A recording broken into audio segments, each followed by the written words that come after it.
Hello there. Welcome to History and Lowell. I'm Maritza Grooms, and I'm here with Lowell's favorite professor, Bob Forrant. Good afternoon. At the end of a kind of a dreary week for us a bit, but maybe not. Maybe this is going to be a change in time, right? Because movements have always seen kind of these walls and these roadblocks. Nothing happens overnight. And I think Lowell's history shows us that. So we're gonna go backwards to some of our first episodes when we talked about labor movements and how things actually got done in Lowell way back then, when people were, maybe talking about racism in a different way. Yep. Yeah, so let's take it away, Bob. What are we talking about today? So I think what we want to try to do is, for the people who are tuning in, create a context for what's happening now in the city, and for people trying to think about this whole issue of, is Lowell somehow, as some people imagine it, immune from institutional racism, from white supremacy, and from a number of the other issues that have gotten raised in a pretty turbulent week, actually a month and a half or so, of people trying to get the city council to take a look at whether or not, and affirm or not, a very, what I always think of as a pretty straightforward statement, that racism is a public health crisis. And so I think that's kind of what we want to do, move back and forth in time, and hopefully educate the viewers about sort of this longitudinal history of the city, relationships between immigrant groups in the city, relationships between the abolitionist anti-slavery movement in the city, and so what's happened as the city has changed demographically over really the last 30 or so years, where the composition of the city has changed pretty dramatically. Absolutely. It's a lot to do in 25 minutes, but we're going to do it. It's a great challenge. Yes. So let's see. We're here today in 2020. Racism is a public health crisis. The majority of our local elected leaders refuse to acknowledge that, for fear of Lowell being seen as this racist place because we're so multicultural and we're so diverse.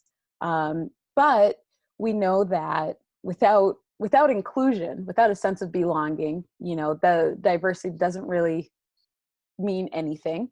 And we've had this over time. We've had this diversity in our city over time, but that doesn't make, as you said, it doesn't make us immune from institutionalized racism or white supremacy. And we see that even as early as, well, I guess as early as Lowell's genesis, really. Yeah, I mean, certainly in the founding, there are native peoples who were here to begin with, and they're forced up and out and off, and a lot of the canal building and dam building and other things on the river disrupted natural habitats for fish and other wildlife, birds and such, that were part of the life cycle of those native populations. And when Lowell generally tells its history, it sort of starts its history with the mill girls. And it's sort of like, wait, no. There were people here before you got here, right? And so we right away kind of decolorize, if you will, or whitewash in a way, that early history by completely excising native populations from the story. And we have done programs where we've talked about that history in more detail, but just to sort of frame what we're doing today, that's really a starting point, I think. And every time, people will teach in or talk about Lowell history and they discount that or minimize that or completely forget about it, which is the more normal course of events, you're right away already sort of taking away an important legacy historically of the city, and you're saying to the descendants of those folks that were here, you don't count. Until the canals were built, nobody counted, so to speak, and that's obviously wrong. And it's so ridiculous, especially where we still use so many indigenous terms in the names of places, our rivers, our even some of our street names are named for the indigenous who were here before us, and who and some of their descendants are still currently here with us today. And a lot of people think they're not because of that erasure. So yeah, you hit the nail on the head, Bob. The whitewashing of history, right? I And think I said that right. yep, yep. And you would know it better I'm than an old white anyone. guy, so I can say it. Exactly, exactly. I love when you call yourself out. That's I what am we who all I need to be doing more of, right? am who I Um, am. Yeah. so yeah, so we don't necessarily start with the Mill Girls history at when we're always looking at it. But let's look at that. Let's look at that history, Mhm. right? Because we know that a lot of that history had to do with abolition, and how Lowell's industry economy was directly tied to the slave trade, which it always baffles me when people don't think about that connection to the mills and what was going on down south at the same time. Mhm. But we know that the girls themselves were encouraged to be abolitionists, to be young abolitionists. So let's talk a little bit about that. So yeah, again, it's one of these funny things, right? Where I think like, well, how it seems obvious to me as a historian that, well, where did the cotton come from? And, as much as I've toured New Hampshire and Vermont and Maine, I've not seen like large, vast quantities of cotton grown in any of those states. And I'm unaware if any was grown in Massachusetts in the quantity that the mills needed to consume. On the eve of the Civil War, we're consuming tons of cotton still a week. And the general wealth that that derived from the trade in human beings, some of that came into New England because a fair number of the traders and the ports that were used were New England ports, Salem and Boston and down into Rhode Island and Newport and other places. And as that wealth got generated in the early days of the new, quote, United States, the slave trade was made illegal. And so now all these people that had all this money that they had derived from the trade needed to figure out some other way to invest and continue to grow their fortunes. And so building mills and investing in manufacturing in the new country was the way that a lot of them went. And so a lot of that money ends up in the mills again in other places in New England besides Lowell. But Lowell becomes one of the attractive places to take that revenue, plop it down, build an excessive amount of mills, dislocate native peoples, and now need a workforce. And so young women, largely poor rural young women, some not so poor, but the majority of them struggling on their family farms, get recruited to come to the city to be the early workforce in the mills. Wow.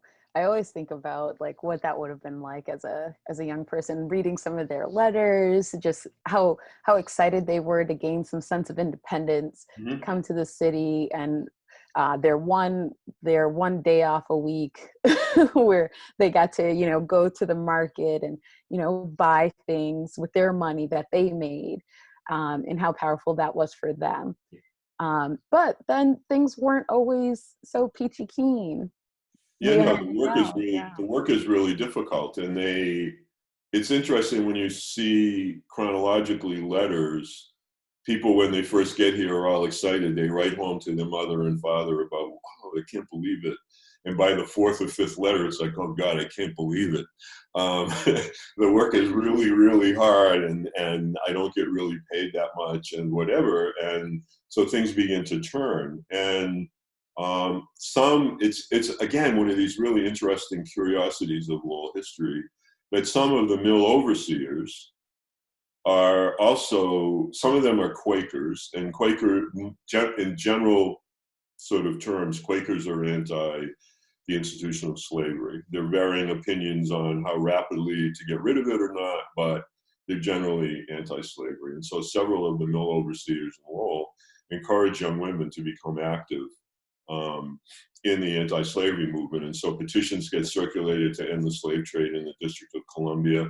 This is important too, that even though the international slave trade is ruled illegal and it's in our founding constitution that it will end at a certain point in the early 19th century, it does not end, abandon, call illegal the trade of human beings between states inside the United States. And so there's a bustling trade in human beings in the nation's capital, within a short walk from the White House, aptly named, are these markets that trade in human beings. And so there's a petition that's circulated, and some 12 to 1,400 signatures from Lowellians are on it, and the majority of them are from young women.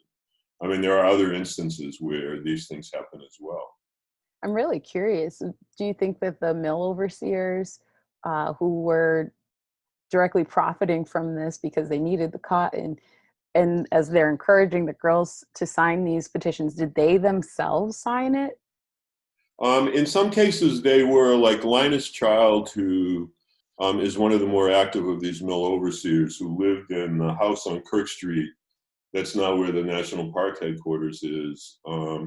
He definitely was involved in the abolitionist movement. He was good friends with Minister Theodore Edson of St. Anne's Church, and Edson was very active in the Underground Railroad and in supporting a number of other causes, and so was Child. So Child was out and about and outspoken, as were most of the ministers in the city. But again, there's a multiplicity of opinions. You can be before the Civil War, you could call yourself somebody who was against slavery, but that could take a variety of forms. People like William Lloyd Garrison, Frederick Douglass were what were considered immediate abolitionists. Institution should just end. There were people that were called gradualists, that after a certain moment in time, anybody whose parents were enslaved, if you were born after 1850, you were free. Your parents were still enslaved, but you were free. There were other people that believed in colonization. Everybody who's here should go back to Africa.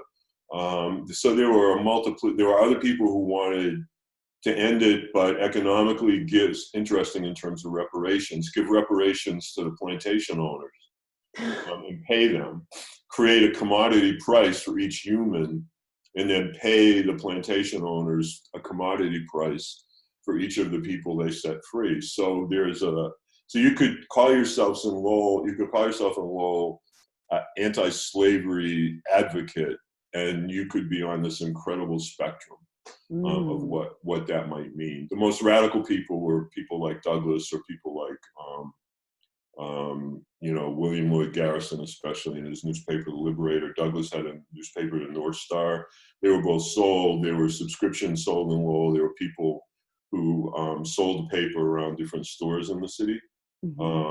But yeah, I mean, and there were a lot of people in the city that were opposed to people who were opposed to the abolition of slavery. So as much as there was an anti-slavery movement, there was a movement of people, and they were very clever.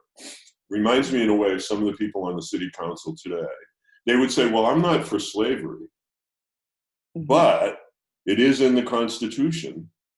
And so it's up to the states what they decide to do. I mean, it's kind of like what one of our city councilors said, well, we're not Alabama, right? And that's the way people thought. In some ways, as we sort of jump the line a bit time-wise, it's sort of like as civil rights movements expand and contract across the late 19th and 20th century, in New England, you can be really all self-righteous and sanctimonious. Well, we don't do like what they do. And it's the same way now. When I heard that from one of the councilors, well, we're not Alabama. It's the same kind of thing, right? That you can just sort of, I can see people like doing this, right? Like, what's that, Macbeth or whatever it is out there? Is it Macbeth? I don't know. Well, I think it is, but out damn spot, right? You're like washing your hands while you're like, it's not me. I didn't do it. Exactly. Yeah. And I think that during these council meetings, these city council meetings, they even use some of Lowell's history to kind of be like, well, look what white folks have done in our history. We desegregated our high school, and these listing these things that Mhm. the city has done for people of color, as though that ended racism altogether, right? And it's also just as you just constructed the sentence, look what we've done for, Hmm. right? Look at what we white people have done. Like there was a tone in that city council meeting the other day of, Jesus, we give you all this stuff. There's parks, there's swing sets, there's swimming pools, there's youth baseball, there's youth soccer, right? And so like, again, we've given you all this stuff. And that's where the history sort of gets discounted as well. And so some of the, I mean, they played fast and loose with this stuff about education Mm. and the schools and how, some of them were talking, reminiscing about like how they integrated the schools in Lowell when no such thing happened.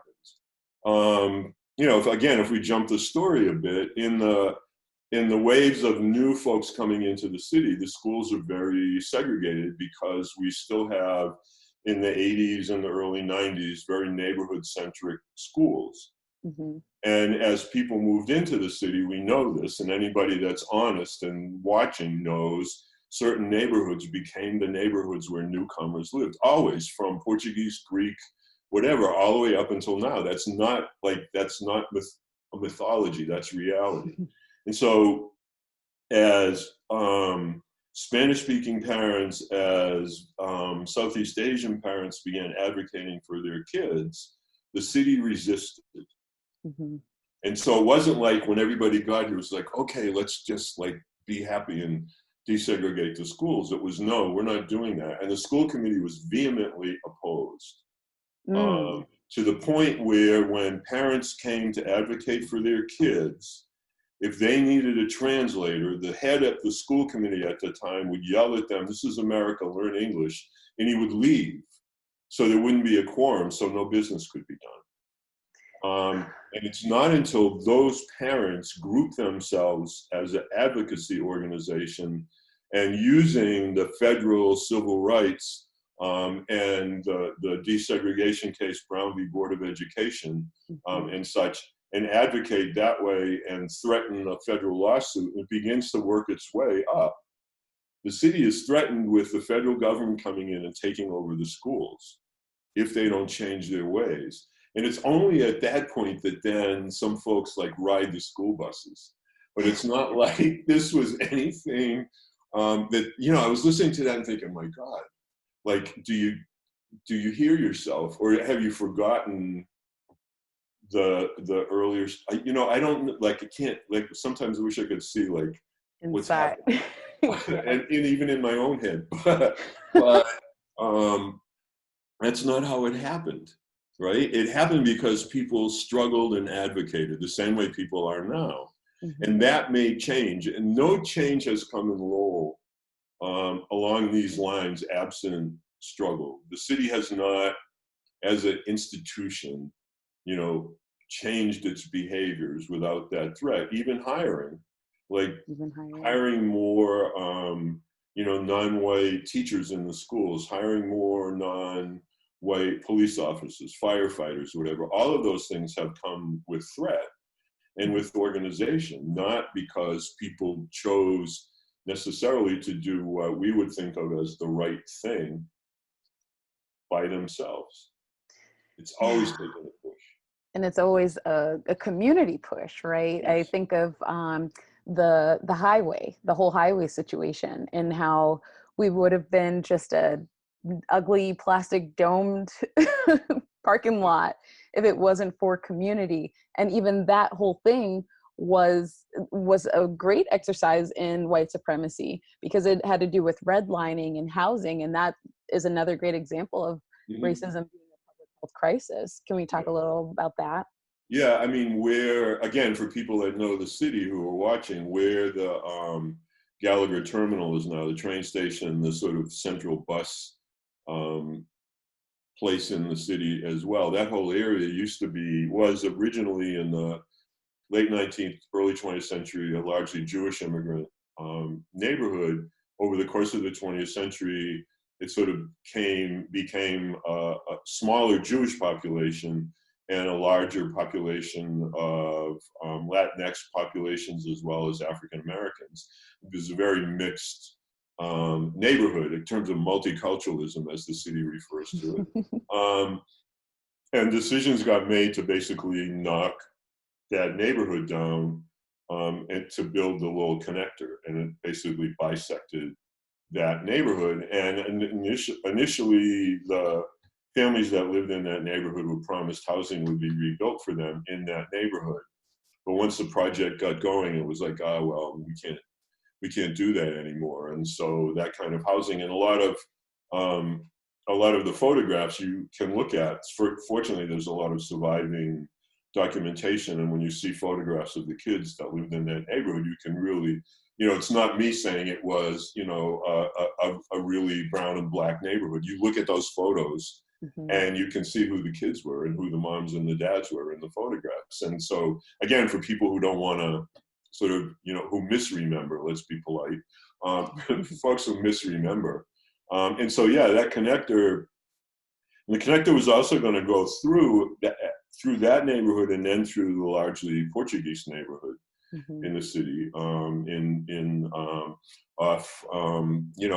Sort of, it was going to, if you imagine, again, the connector where it is now is going to cut right through the Portuguese neighborhood, cut through Lawrence Street, come all the way across and end up 6 lanes of elevated highway. We're going to end up by the Lowell Auditorium. And that would have really torn up a major piece of the city. But again, that was done. I mean, there's class elements of that in terms of and as well racial elements as well, because you're moving working class people too. You're moving people who are poor, who are renting, not owning. You're knocking down 2 and 3 triple deckers that have 3 or 4 bedrooms, which is what people need.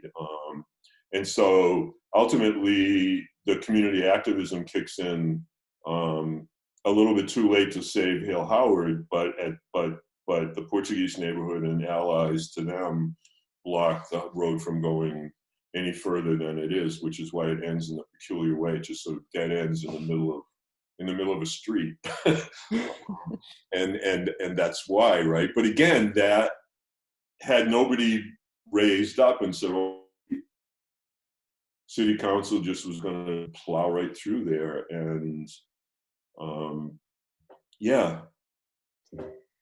That is but again, it's the way people talked about it the other night. Like it's still, when you listen, the position is, we do stuff for you and you're not grateful. I mean, and it's ugly. And I don't know necessarily if I'm not sure they even hear themselves. It's so ingrained that they do think they're right. We do all this stuff for you, right? And, no, you don't. People who live in Lowell from those neighborhoods and those communities pay taxes. They're paying your salary to be on the city council. You're not doing anything for them. They're contributing to the economy of the city, to the life of the city. If anything, you're using those populations when you want a grant, and you need to have not white faces as part of the grant application, because that will increase your ability to get the money.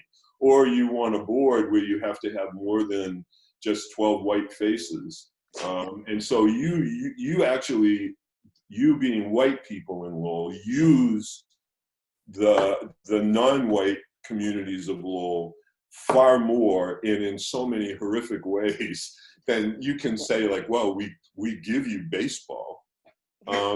And again, it's like, how do you not see it? But yeah, and it, what do we do with it? It's hard. I mean, I'm sure you feel the same way. The more we've done this and the more between the two of us, we learn more of the history. It's like, you just sit there and think, do they really think this? Right. I just think of like the community push and pull, like as early as the indigenous populations were here. I think of the Wanalancet mills. I think of the mill girls fighting for their own rights and being discouraged to fight for livable working conditions and wages, but encouraged to fight for abolition. I think of urban renewal and just all of those tenements being torn down and burned right in front of families, right in front of their eyes, and how the city government is constantly, it seems like the city council is constantly the bad guy in these situations, and it's the community who has to rise up and fight for just any kind of just equitable solutions to these issues. And it's And just a even when, constant push and pull. right, even when, so the sort of last thing to think about in relationship to what's happening now is from the, 1980s, 1990s, various community groups had been pushing to change the way people are elected to the city council and to not have an at-large council. There was an organization years ago called One Lowell, which was really pioneering in trying to do this kind of work. They were working with immigrant communities and such, but they were also working on these power issues and voting issues. And it's, so again, we're now in 2020. So we're really talking about at least 30 years that this issue of how is the city council elected? Is it all at large, or is it by neighborhood and some at large, whatever, all the different permutations and combinations you could have. It's not a new issue. But it's been the community that in fits and starts, as you say, push and pull to change it. And again, it took a lawsuit and several plaintiffs from the city of Lowell and a federal court case, and it being on the calendar to be heard, because I was going to be one of the people that was going to testify on the history of discrimination in Lowell, and was really looking forward to my day in court. And eventually it got settled, but it got settled at the 11th hour when the city and the city's attorneys knew they were going to lose, the same way as the school fight. But they drag it out as long as they can possibly drag it out, because they don't want to give up their power and authority. And so all these instances that we've been talking about, for the last 25 or so minutes, they're different topics at different moments in time, but the same element is within them, which is that the people in power don't want to realize that their time's up. Yeah, and it's unfortunate that our time is also up. You know how I did that? You're so clever. I also just, I wish that we could talk more, because I want to know why the city council doesn't have term limits. We have 2-year terms, but these legacy seats that keep happening with people who become addicted to the power and become completely ineffectual. And then I also wanted to talk about just where do these people live, and how Belvedere has historically been where the rich folks live, the rich white folks. Okay, there's so much to talk about. We'll save it for the next show. Yeah, we'll never run out of stuff to do. We really won't, because Lowell's history is so incredibly rich, and it's so relevant to present times. And I guess that we can end with just saying that racism is, in fact, whether you want to believe it or not, with all the data, with all the stories, it is, in fact, a public health crisis. And just educate yourself, folks. Watch our show, share it widely, ask questions. Read a book. Read a book. Watch a documentary. Watch 13th. Yes, watch 13th. Watch Traces of the Trade.